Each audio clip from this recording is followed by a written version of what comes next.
Ada kemarahan yang begitu luar biasa dalam kehidupan saya, sehingga hubungan saya dengan bapak saya nggak dekat.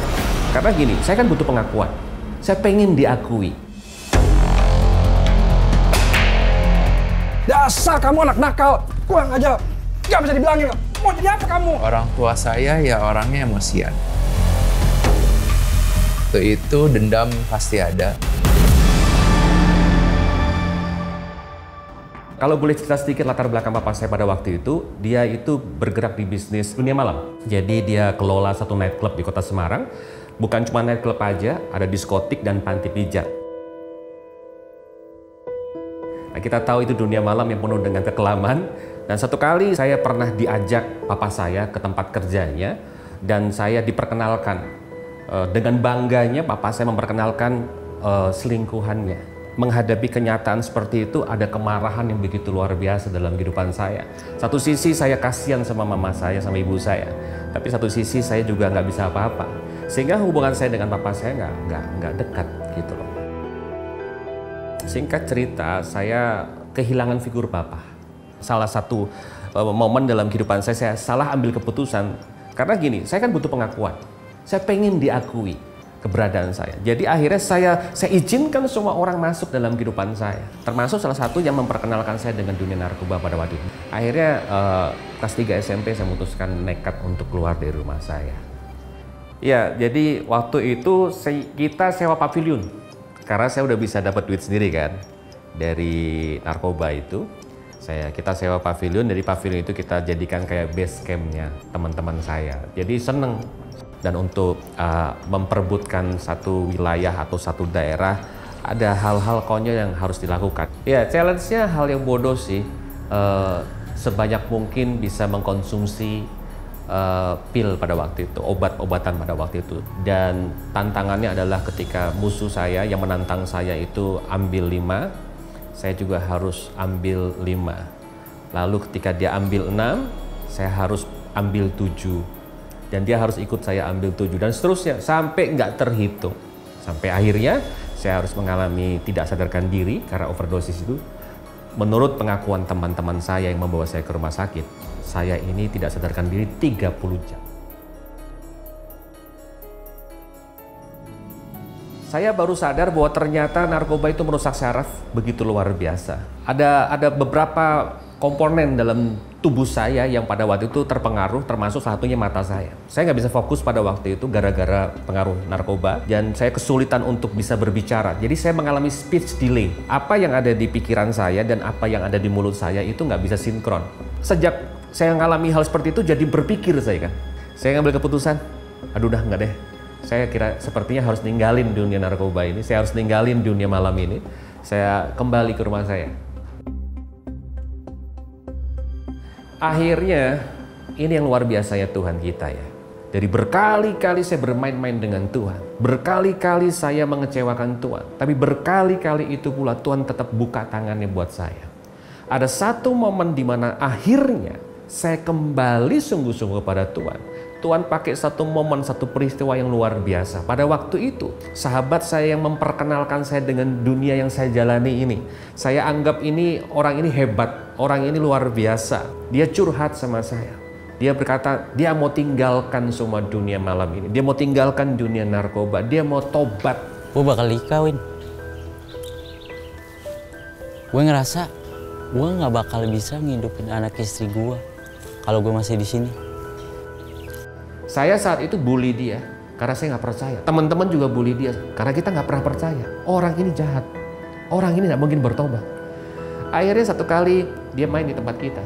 Lalu besok paginya dia pamit, dan sebelum dia berangkat untuk jemput calon istrinya, teman saya itu tiba-tiba pagi-pagi sekali itu ditabrak, diserempet mobil di pangkuan saya sebelum dia menghembuskan nafas terakhirnya. Dia cuma berkata begini, Win, gue serius mau bertobat. Momen itu dipakai sama Tuhan. Saya jadi klik, saya jadi berpikir, saya jadi ngeh. Orang ini punya niatan besar untuk bertobat, tapi nggak ada kesempatan. Sementara saya punya kesempatan yang banyak sekali yang Tuhan kasih buat saya untuk bertobat. Tapi saya nggak pakai kesempatan itu. Nah sejak itu muncul ketakutan dalam diri saya. Saya takut mati. Saya takut nanti kalau saya tidur tiba-tiba nggak bangun lagi. Saya parno, ada paranoid. Saya dikuasai oleh rasa ketakutan yang begitu mencekam. Sampai akhirnya saya ngambil keputusan. Saya nggak kuat akhirnya kan. Saya pikir saya pengen sesuatu yang bisa membuat saya nyaman dan nggak takut lagi. Yang saya ingat cuma satu, rumah.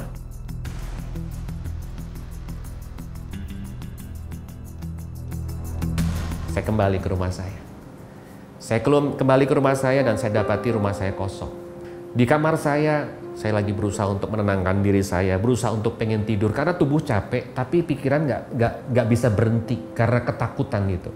Ada satu pengalaman supranatural yang luar biasa. Tiba-tiba ada satu sinar yang begitu terang sekali. Itu tembus dari kamar sebelah, menghujam wajah saya. Jujur pada waktu itu saya ketakutan luar biasa. Saya pikir saya mati saat itu. Saya tutupi wajah saya tutupi mata saya karena begitu silaunya sinar itu. Yang luar biasa, sinar itu seperti bisa ngejar diri saya. Dia berusaha untuk masuk di celah-celah jari jemari saya. Dan saya semakin takut pada waktu itu. Akhirnya saya tersungkur dari tempat tidur saya. Saya berusaha untuk tutupi wajah saya. Lalu pada waktu saya lagi tersungkur itu, ada satu suara yang luar biasa gentle. Suara itu teduh banget, adem banget. Yang dia ngomong gini, seperti suara itu ada di belakang saya. Dia ngomong begini, sampai kapan engkau akan mendukakan hatiku? Walaupun kau jauh meninggalkan aku Yesus Tuhan tetap mengasihimu. Dan pada waktu saya dengar kalimat itu, saya hancur hati. Saya menangis seperti anak kecil. Sampai saya capek dan sampai ketiduran. Dan pada waktu saya bangun siuman dari tidur saya, seperti ada sesuatu yang lepas dalam diri saya. Saat itulah saya tahu, saya nggak bisa bermain-main lagi dengan hidup saya. Karena kesempatan saya nggak pernah tahu kapan akan diberikan lagi kepada saya. Dan akhirnya saya berkomitmen kepada Tuhan saat itu juga. Tuhan, saya mau serahkan hidup saya mau serahkan masa depan saya sepenuh waktu untuk Tuhan. Ya, sampai akhirnya sekarang saya menyadari begini, kenapa Tuhan izinkan ada masa lalu yang saya alami seperti itu? Karena ternyata memang Tuhan sedang mempersiapkan saya untuk apa? Untuk bisa melayani generasi muda, anak-anak muda, bahkan keluarga-keluarga yang punya pengalaman yang sama dengan saya pada waktu itu. Jadi, memang kita nggak pernah bisa pilih masa lalu kita, tapi kita bisa menentukan masa depan kita. Nah, kalau hari ini, mungkin saat ini, ada banyak generasi muda yang mereka merasa kurang beruntung karena mereka harus lahir ada di tengah-tengah keluarga yang tidak sempurna. Memang nggak pernah ada yang sempurna. Tapi percayalah, bahwa rencana Tuhan nggak pernah gagal dalam hidup kita. Mazmur 139 ayat yang ke-16 berkata begini, sejak bakal anak, Tuhan sudah melihat kita. Jadi satu hal yang harus kita tangkap, bahwa Tuhan sudah buat rencana yang terbaik untuk hidup kita. Nah makanya akhirnya kenapa rencana Tuhan itu nggak pernah terjadi dan kita alami dalam hidup kita? Karena kita terlalu fokus kepada masa lalu kita. Kita terlalu fokus kepada apa yang sedang kita hadapi hari ini. Atau kita mengalami situasi yang kurang beruntung karena orang tua kita di luar Tuhan. Saya percaya nggak kebetulan ketika kita harus lahir di kondisi orang tua yang seperti itu. Bisa jadi Tuhan punya rencana untuk mereka. Dilawat oleh Tuhan lewat hidup kita. Sahabat, seorang ayah yang baik adalah seperti apa sih? Seorang penjaga tentunya, pemberi ramah, pemandu, dan juga penentu tujuan. Wah, saya seorang ayah yang baik? Ya, ini patut dipertanyakan ya. Tapi kita harus punya tujuan seperti itu loh. Karena anak-anak di dunia ini tuh butuh banget sosok yang ayah demikian. Dan gak cuma anak-anak, para ibu, para istri pastinya akan bangga, bergembira mendampingi sosok suami yang memiliki karakter ayah yang baik seperti ini. Dan bisa dibayangkan, ya kita berimajinasi dunia ini akan menjadi tempat yang baik dan indah di masa yang akan datang tentunya, jikalau anak-anak kita berada di tangan kita para orang tua yang mengerti tanggung jawab kita masing-masing. Amin. Ya, tapi kalau kita bicara kenyataan, kita harus jujur persoalannya. Kenyataannya tidak semua anak bisa tumbuh dengan orang tua yang ideal, terutama sosok ayah yang baik seperti ini.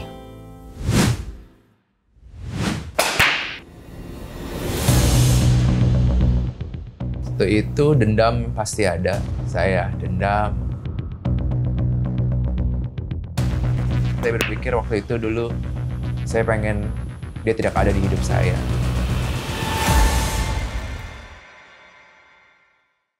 Dasar kamu anak nakal, kurang aja. Gak bisa dibilangin, mau jadi apa kamu? Orang tua saya ya orangnya emosian, terutama bapak saya. Ya kalau saya ada yang tidak sesuai yang ingin dia harapkan, ya udah langsung ngamuk. Saya sampai ada dendam yang begitu besar.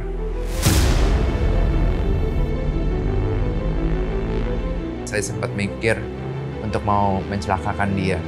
Mencelakakannya dengan cara nuangkan air sabun di dekat tangga sehingga mengharapkan dia untuk jatuh. Dan saya bersyukur itu tidak terjadi sih. Kalau nggak, mungkin saya pasti akan menyesal sampai sekarang setelah mengenal ajaran Tuhan itu.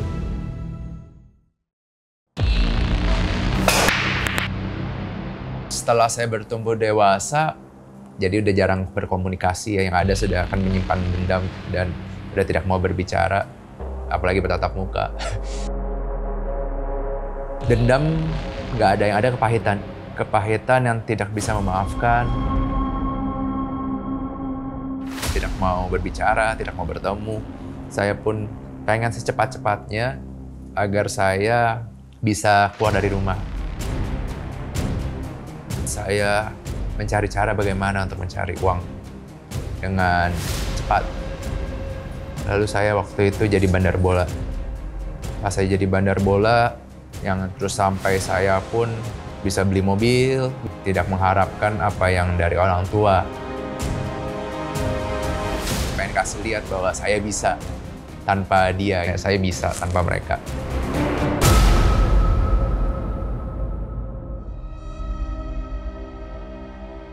Saya pun masih bermain bandar bola itu.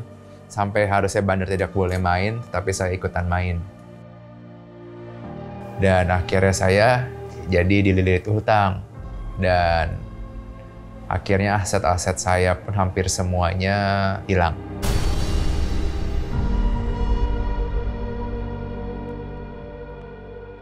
Dan ya orang tua saya akhirnya pun bantu saya membayar hutang saya yang kurang waktu itu. Tentu di hati ada berpikiran, oh ternyata orang tua saya peduli juga ya. Tetapi karena kepahitan yang begitu besar, masih belum sepenuhnya pulih. Di hati pun saya masih belum bisa sepenuhnya memaafkan, tetapi sudah memulai sedikit melihat kebaikannya dia.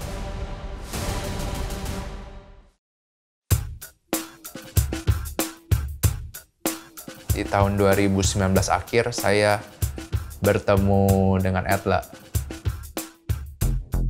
Saya dipertemukan dengan Etla, diajak dengan kakak saya. Wilson orangnya tidak gampang untuk terbuka. Tapi dengan semenjak kita bertiga kumpul, kita saling sharing, setiap dari kita kan memang mempunyai masalah. Suatu saat Wilson cerita tentang bagaimana hubungannya dia dengan bapaknya yang tidak baik lah, karena dia ada suatu kepahitan waktu masih kecil. Dan saya selalu bilang, kamu harus bisa mengampuni bapak kamu. Karena Tuhan mengajarkan kita untuk bisa mengampuni. Kalau kita tidak bisa mengampuni our brothers atau our sister, apalagi bapak kita, bagaimana Tuhan bisa mengampuni kita? Kita yang begitu banyak dosanya, Tuhan bisa ampuni. Masa sih kita nggak bisa ampuni bapak kita? Waktu itu saya ingat banget dia suruh saya doa untuk bersama keluarga saya. Di saat itu saya menolak, tidak, jangan, nggak akan bisa. Di saat itu masa, tapi ya saya benar-benar ya namanya ikut Tuhan, saya benar-benar ingin menyenangkan Tuhan kan. Saya bersama keluarga saya ajak berdoa. Di saat saya detik itu, pas pertama kali saya disuruh doa bareng, langsung nggak ada kata apa-apa, nangis semuanya, sampai netes tes ke bawah semuanya. Dan semenjak saat itu kayak nggak percaya lah. Di saat itu setiap hari saya doa bareng keluarga saya selama setahun kurang lebih. Saya ngomong jujur, Pi, saya kepahitan sama papi dulu. Maafin saya. Setelah saya coba mulai memaafkan, ya tentu ada rasa kasih lagi. Sekarang saya ada rasa ingin, ayolah pergi makan bareng gak apa-apa.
Setelah dimampukan Tuhan, yang saya rasakan itu, ya pertama yang pasti lega.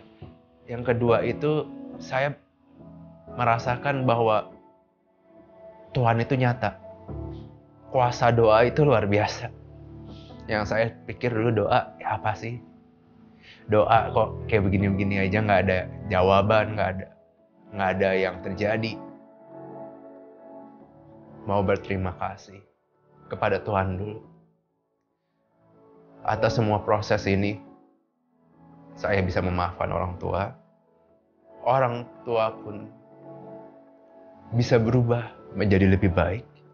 Itu kalau bukan proses Tuhan nggak akan bisa. Karena dia begitu keras, sangat keras.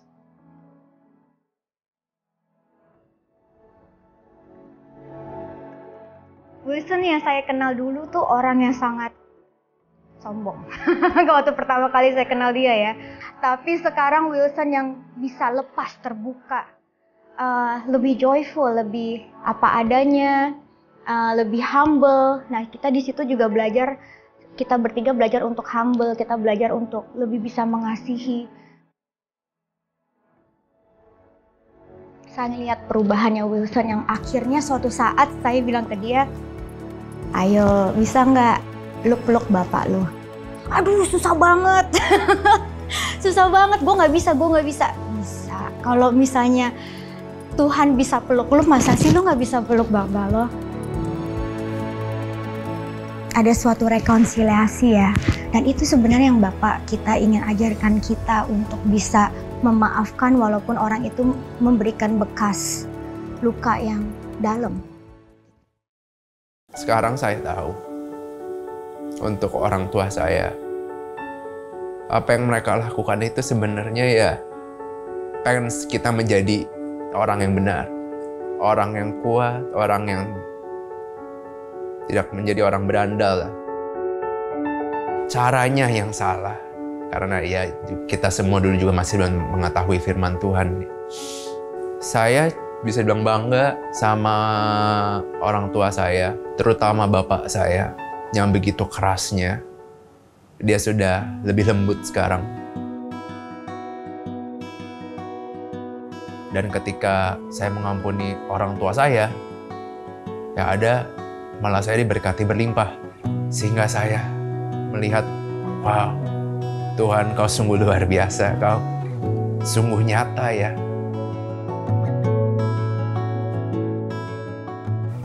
Di mana kita bisa ada penguasaan diri, kita bisa mempunyai 9 buah roh.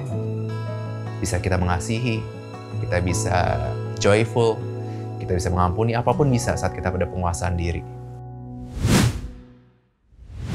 Dalam kitab suci ada tertulis, dan kamu, bapak-bapak, janganlah bangkitkan amarah di dalam hati anak-anakmu, tetapi didilah mereka di dalam ajaran dan nasihat Tuhan.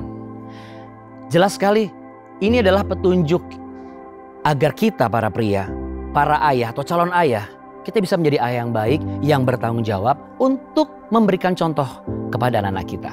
Kenapa? Karena teladan atau contoh perilaku yang baik adalah cara mendidik anak yang paling efektif, paling mudah.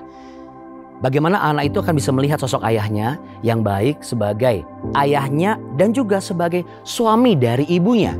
Karena dia bisa melihat, oh ayahnya ini seorang suami yang punya kasih, rela berkorban bagi istrinya, yaitu bagi mamanya. Dan ini sesuai dengan apa yang tertulis dalam kitab suci juga. Dia bisa melihat, oh jadi ayah yang baik itu adalah bukan hanya bertanggung jawab atas anaknya, tapi juga suami yang menghormati istrinya. Perilaku ayah atau suami demikian, ini adalah pendidikan yang paling tepat. Bagaimana anak itu akan melihat dan belajar menjadi laki-laki sejati. Kelak kalau dia berumah tangga nih sahabat, dia akan menjadi suami yang baik seperti ayahnya. Amin. Amin. Jadi sahabat, setiap kita para pria-pria khususnya yang mengikuti jalan Kristus, baik yang sudah menjadi ayah seperti saya ataupun Anda akan menjadi ayah, ya. Kita harus belajar dari kebenaran firman Tuhan dan kita harus percaya apa yang tertulis di dalam kitab suci. Bagaimana seharusnya menjadi bapa yang baik dan juga menjadi suami yang benar-benar baik bagi istri kita. Kalau Anda tanya, kenapa harus seperti itu? Jawabannya adalah karena Bapa Sorgawi telah lebih dulu menyatakan bagaimana Ia mengasihi sahabat dan juga saya. Beranda media sosial kami sudah dibuka sahabat dan sudah ada beberapa yang masuk. Salah satunya ini yang akan saya bacakan. Tapi jikalau sahabat rindu untuk didoakan khususnya bagi Anda yang seorang calon ayah atau Anda seorang ayah, seorang suami yang mengalami pergumulan tapi Anda rindu secara khusus banget didoakan, hubungi Sahabat 24. Sudah dibuka juga bahkan setiap hari 24 jam. Karena layanan Sahabat 24 adalah pelayanan yang memang kami berikan untuk sahabat semuanya. Nah, kali ini saya baca dari Yeni Theon yang mengatakan bahwa mohon dukungan doa agar Tuhan buka jalan bagi keluarga saya untuk melunasi hutang sehingga bebas hutang. Iya, ini adalah satu pergumulan yang tentunya banyak kita alami dan kita percaya Tuhan tidak akan membiarkan anaknya berhutang terlalu lama. Ya, untuk itu Ibu Yeni, mari sama-sama kalau ada suami ibu di situ berdoa bersama dengan suami. Tapi kalau jika tidak ada, kalau beliau lagi sedang kerja atau mungkin sedang tidak berada di sana, letakkan tangan di dada dan saya akan berdoa untuk ibu. Dan juga untuk sahabat yang mungkin mengalami pergumulan yang sama. Tuhan Yesus, aku bawa Ibu Yeni bersama seluruh sahabat-sahabat yang juga mengalami pergumulan yang sama. Ada satu beban yang harus dipenuhi, yaitu pelunasan hutang mereka. Aku percaya ya Tuhan bahwa Engkau izinkan karena kami tahu Engkau tidak akan membiarkan Ibu Yeni. Untuk itu Tuhan, biarlah iman Ibu Yeni bangkit dan teguh. Bahwa di dalam nama Tuhan Yesus, pintu-pintu yang tertutup akan buka. Sehingga tidak ada lagi kesulitan untuk mendapatkan jalan keluar dalam memenuhi kewajiban yaitu membayar hutang. Dan dijauhkanlah Tuhan dari apa yang dikatakan berhutang kembali. Jadikan suami Ibu Yeni sebagai suami mengasihinya, ayah yang baik bagi anak-anaknya. Dan hamba sangat percaya bagi yang percaya meminta, mengetuk, maka Engkau akan membuktikan, memberikan dan membukakannya. Dalam nama Tuhan Yesus Kristus. Amin. Nama saya Yerlino Waruwu. Waktu itu saya mau bunuh diri di rel kereta api. Karena udah putus harapan, masa depan udah hancur, melihat ke belakang juga udah hancur, jadi nggak ada alasan untuk hidup. Saya tumbuh dengan amarah. Saya orangnya pemarah karena saya mengikuti papa saya. Karena apa perlakuan papa saya ke saya juga memperlakukan pacar saya seperti itu. Jadi berjalannya waktu pacar saya nggak kuat. Marahnya itu parah sih, kayak maki. Apa aja yang ada lempar-lempar gitu. Kayak misalnya ada pisau ya lempar pisau. Nggak ada kesalahan apa aja sih, karena kayak kumat gitu aja. Papa aku tuh suka mukul, suka ngomong kasar, suka maki-maki segala macam. Jadi ya pendam sendiri amarah itu, jadi aku lampiaskan ke orang lain. Ternyata juga pacar aku memiliki latar belakang orang tua yang sama. Jadi ya ketemu sama orang yang udah sama-sama hancur ya, hubungannya juga hancur. Setelah putus dari pacar, saya tuh menjadi orang yang hancur. Udah nggak punya harapan untuk hidup. Merasa diri tuh udah nggak berguna lagi. Kayak ibaratnya sampah itu kayaknya lebih berharga daripada aku. Pacar juga udah nggak punya gitu loh. Maksudnya udah menghancurkan masa depan ibaratnya. Jadi ya nggak ada alasan lagi untuk hidup gitu. Waktu itu saya mau bunuh diri di rel kereta api. Waktu saya mau bunuh diri di rel kereta api, sekitar 50 meter lagi, kayak dalam hati itu ada suara. Katanya, kamu di dunia ini dari kecil udah menderita, masa mati menderita lagi. Setelah dengar suara itu, saya nggak jadi bunuh diri, saya pulang ke kosan saya langsung tidur. Seminggu kemudian ke YouTube tuh nongol tuh solusi. Awalnya cuma iseng doang sih nontonnya, cuma kayak tertarik aja gitu ada solusi cewek yang aborsi. Aku nonton tertarik gitu, kayak ada tertulis di situ kayak siapa sih yang mau didoain, kalau mau didoain ini nomor teleponnya itu saya ambil, saya WA. Habis itu solusinya hubungi saya, sekitar berapa hari kemudian hubungi saya jelasin ya saya udah hancur, saya udah terlanjur hancur sama pacar saya, sama orang tua saya juga udah hancur. Waktu itu saya didoain. Dalam proses konseling, konselor menguatkan dia. Ia sangat dikuatkan. Ia mau berdamai dengan dirinya. Dengan menangis kepada Tuhan bahwa satu-satunya teman yang ada bersama dia hanya Tuhan Yesus. Ia pun mau dibimbing dan melepaskan pengampunan kepada papanya. Waktu saya telepon sahabat 24, mereka meresponinya dengan kasih sih, menerima. Nggak kayak menghakimi gitu, menerima, memberikan solusi, mendoakan. Lebih lega aja sih, kayak lebih nyaman aja, kayak sukacita aja gitu aja, kayak beban itu udah nggak kepikiran lagi. Cuma saya sadar bahwa bukan suatu kebetulan saya lahir dari seorang bapak seperti itu. Tapi mungkin itu adalah kesalahan papa saya, mungkin kelemahan dia. Saya juga punya kelemahan, jadi saya juga harus mengerti. Papa saya melakukan itu pasti karena kelemahan dia. Saya juga melakukan dosa karena saya punya kelemahan. Terus jikalau kamu tidak mengampuni, maka Bapamu di surga juga tidak mengampuni. Setelah saya mengampuni papa saya, hubungan saya dengan keluarga baik, sama mama saya juga baik. Bahkan saya pernah minta maaf beberapa kali sama papa saya. Seiringnya waktu, tuh belajar udah mulai mengikhlaskan gitu. Dan menjalani hidup sekarang itu bahagia tanpa beban. Karena ada Tuhan. Karena ada Tuhan yang sudah memiliki saya. Gitu. Sahabat 24, terima kasih udah mau menerima saya dan mau mendengarkan semua pergumulan saya, udah mau mendoakan saya dan menuntun saya juga ke gereja yang sekarang. Ya, dan saat ini saya juga mendorong sahabat semua yang membutuhkan dukungan doa atas apa yang sedang Anda gumulkan sekali lagi. Untuk menghubungi tim kami Sahabat 24, karena kami siap banget melayani Anda semuanya. Nah, sahabatku, selain itu, seperti yang Anda saksikan tadi, Edwin dan juga Wilson kan pernah berada di bawah didikan keliru seorang ayah ya. Apa akibatnya? Ya, begitu banyak masalah yang timbul dalam kehidupan mereka. Sampai akhirnya Tuhan menjamah hati mereka dan terjadi pemulihan. Bagi sahabat yang membutuhkan informasi, yang membutuhkan pertumbuhan iman sahabat, sahabat bisa kunjungi jawaban.com untuk mendapatkan artikel-artikel yang memberkati sahabat. Jangan lupa untuk follow terus dan subscribe media sosial kami. Nah sahabat, sebelum kita berpisah, saya mengajak sahabat untuk letakkan tangan di dada. Saya memperkatakan, saat ini dalam nama Tuhan Yesus, Tuhan menjamah hatimu dan engkau mengalami pemulihan. Engkau tidak kehilangan pengharapan sebab mulai saat ini engkau akan terus percaya bahwa bersama dengan Tuhan Yesus engkau bisa menjadi pribadi yang jauh lebih baik dan figur yang bisa menjadi teladan bagi anak-anakmu di kemudian hari.